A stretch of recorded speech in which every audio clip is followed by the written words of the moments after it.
What's up, guys? Welcome back to another episode of the Iron Roots podcast. I'm super excited for this episode because we're going to be diving into the history of one of my favorite magazines, if not my favorite magazine out there. It's called Strength and Health Magazine. We're going to be digging into the history of it, what the magazine stands for, how it evolved through the decades, and how it still applies to what we do today.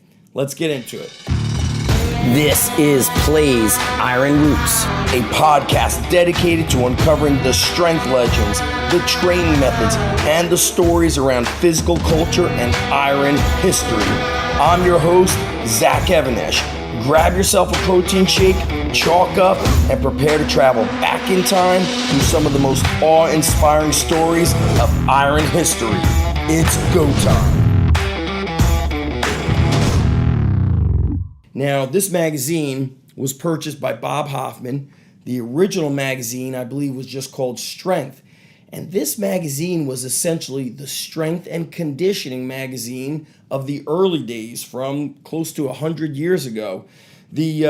Some of the articles that I'm going to go through are from the 70s, 60s, and I believe I've got a magazine from the 40s where things are still applicable today.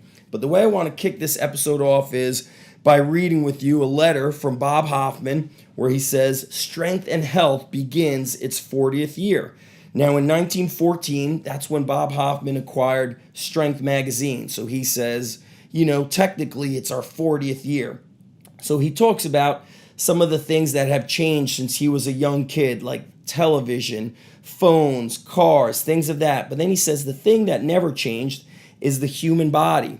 And here's where he gets into kind of what he stands for. And it's amazing because this one is from 1972. It's got George Friend on the cover. George Friend was one of the guys that used to lift with Bill Peanuts West in the garage. So you may see some of the photos we share of him from those early powerlifting articles. But listen to this introduction. It's very hard-nosed and tough. And it's like he just takes a stand. And what does that remind me of? That if you're a coach, if you believe in something, then you got to go all in on the very thing you believe in, the training philosophy, the training methods. Or what about just if you're somebody who loves to train? What do people say to a lot of guys and girls like us who love to lift? They're like, that's crazy. You shouldn't do stuff like that. Take a stand. So listen to these words from Bob Hoffman. He says, "I have many fairly old books. Some of my favorites are Old Age Deferred by Dr. Arnold Lorand, The Science of Living by W.M. Sadler, M.D., The Way to Live by George Hackenschmidt, which, by the way, is one of my favorite books, and we'll be getting into that in a future episode, and How to Live by Fisher and Fisk." George Hackenschmidt was born in 1878, so he was in the prime of his life when Strength and Health began. Now remember, it was just called Strength back then. The training advice that he offered, the methods that had brought him worldwide fame as a strongman, weightlifter, and wrestler is still pertinent today.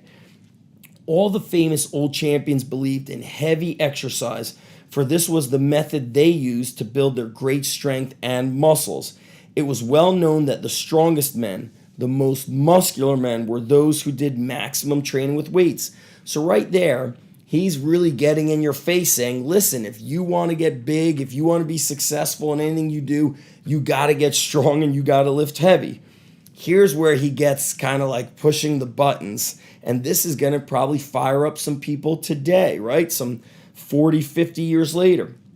Dr. Sadler wrote, "While we recognize the value from the standpoint of light physical culture, embracing Indian clubs, dumbbells, wands, etc., at the same time, we are compelled to classify such exercises as belonging to those bodily activities adapted to semi-invalids," which is crazy because, there's a lot of people that really believe in Indian clubs, and he calls them, light dumbbells and wands. He's saying you're a semi-invalid, okay? Such light exercise may develop a certain amount of grace, harmony, and coordination, but it does not serve to build strength and muscle.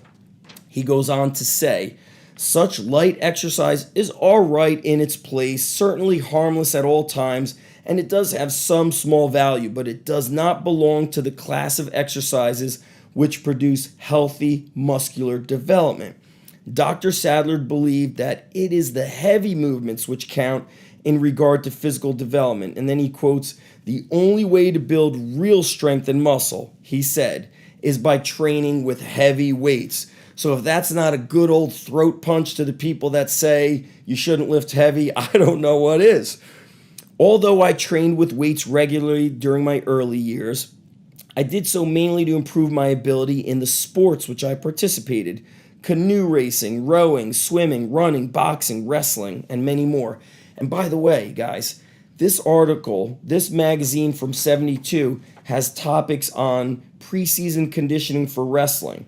There's photos of an obstacle course for a physical education program in Pennsylvania that was built by the Marines. And to look back some 50 years ago and see these photos and hear these stories, it's amazing. So the next part Bob goes on to say is, heavy exercise is the main topic of Muscular Development magazine. Muscular Development magazine was the brother or sister magazine of Strength and Health. Strength and Health was amazing in the way that it covered powerlifting, bodybuilding. The bodybuilders that it did cover were more of the strength bodybuilders who also competed in weightlifting, guys like John Grimmick. So it goes on to say, Strength and Health, on the other hand, contains considerably more than weightlifting. It's devoted to the building of family strength and health. It contains articles for the boys, for the ladies, for other athletes, and for the average man who exercises moderately. So what Bob would do in Strength and Health is he would showcase universities that were implementing strength and conditioning. Because remember, the early 70s, people said, you're going to become muscle bound. You won't be able to run or you won't be able to jump. So Strength and Health was trying to showcase that, hey, if you're going to power clean and deadlift and squat and do, heavy barbell exercises, you're going to be a better basketball player, a better track and field athlete, and so forth. So throughout its long history, Strength and Health has been basically the same. It has remained committed to excellent coverage of the sport of weightlifting. However, it also focuses on physical fitness and rightful living. So people are about evenly divided between those who think, as I do, that stimulating exercise is the most important essential of health, and those who think the primary importance rests with nutrition. And I always say, the best therapy is iron therapy. If I could lift something heavy, my day is going to be a pretty darn good day. He finishes to say, we are trying to make the magazine one that the entire family will find interesting, instructive, and helpful. How well we succeed depends on you. We are always pleased to hear from you. Tell us what you like and what you dislike. Make suggestions. We want to please you, and we want to help us toward that end. So it's amazing to hear how he takes this stand. He's saying we're about getting strong. He tells you that Indian clubs and things like that are for semi-invalids. And then they take a stand about what they believe in. And I'm going to read you a little bit of an excerpt from an article that is from Bill Pearl, who was one of the most thickest built bodybuilders. He was a Mr. Universe winner. And listen to the title of this article. The article was called, or is called, "There Are No Secrets." And you got a photo of Bill Pearl just looking like a tank. I'm just going to read a short excerpt from you, and here we are 50 years later, how it still applies. For those of you who dream of becoming a champion, I could say the only secrets are hard work and the knowledge of knowing what works for you. None of the champions have special equipment they secretly train on. They are not eating anything you couldn't eat if you researched proper nutrition.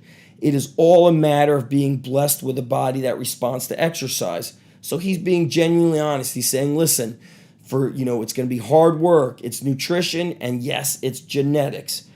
The symmetry and the proportions that are pleasing to the eye depends on your genetics, he says. With competition becoming stiffer each year, more emphasis must be placed on these aspects if you intend to become a champion. And I love that he's touting the truth. But of course, inside Strength and Health magazine were some of the most amazing advertisements for equipment that you could purchase from York Barbell, or some of the Hoffman weight gain or crash weight gain stuff. And it was just inspiring. Now let's go back to 1942. Here's a copy of 1942 Strength and Health. You could see, I can't imagine who was probably very scared to purchase this at the local newsstand. And the title of this article says, "More work and more weight is what you need." Check it out. So what is he saying? Lift heavy, go hard. Like, that's the only way you're going to get strong and get big. And as the 60s, 70s, and 80s went on and powerlifting and Olympic lifting became popular, they covered all of these competitions, many of which were being held and sponsored by the YMCA. So those of you listening or watching, if you were part of that like 70s and 80s YMCA culture, you were able to experience these quote unquote old school gyms that the YMCA, which I actually used to train at. I want to share with you one last thing, because we're in an era where there's so much confusion with nutrition, how to eat. And what brings me back to Strength and Health magazine so much is the power behind the simplicity. And also, you know, part of me secretly hopes that my son, when he gets older, will just come down to my office and kind of lose himself amongst all the books and not go on Instagram and YouTube and follow like the most popular guy with the most views, and come to this, which this article is from 1968. You could see Bill Pearl on the cover, okay, built just like a tank, amazing. And this series of articles is written by John McCallum, and he actually has a book out that you could get from Iron Mind. And the book is called Keys to Progress, and it was basically all these articles that he wrote. Now, this article came out in 1968. We're recording this in 2018, right? So that's 50 years later, and we hear about the ketogenic diet. Well, this diet by John McCallum was called the Definition Diet. Now, if I go back to just read you a little excerpt from it, he talks about how you want to get leaner, and what does it include? He says you don't cut calories, you don't even count them, you don't restrict the amount of food you eat, you simply don't eat any carbohydrates at all. 50 years ago, guys, ketogenic diet, all right? As they say, what's old is new. You can eat beef all you want, steaks, roasts, hamburgers, broiled, fried, chipped, dried, corned, raw. He goes, raw, even if you like it that way. You could eat pork chops, sausage, ham, bacon, spare ribs. Here's where it gets a little bit funny. You can eat most seafood, and I think he mentioned somewhere rabbit. Yeah, you can eat poultry, chicken, turkey, goose, pheasant, duck. That's good. He talks about the seafood, talks about butter, cheese, eggs, caviar. You can eat rabbit, mutton, unsaturated oils, and black tea or coffee. Now, when we look at that diet and we hear about ketogenic diets and all these like get lean diets, that classical era, golden era, which was that 60s, they were already doing that stuff. They already knew how to eat. Now, of course, there's been podcasts that I've done where I've interviewed people and I said, well, the food must have been different back then. And they said, of course, the soil was different. There wasn't as many chemicals in the air. So even if you're farming on your organic farm in Idaho, it's just not the same. But the bottom line, what I want you to do is go on eBay, go, to a garage sale, go to like one of those old towns where they have those, old antique shops, and search for old bodybuilding books. Ask them about old strength and health magazines.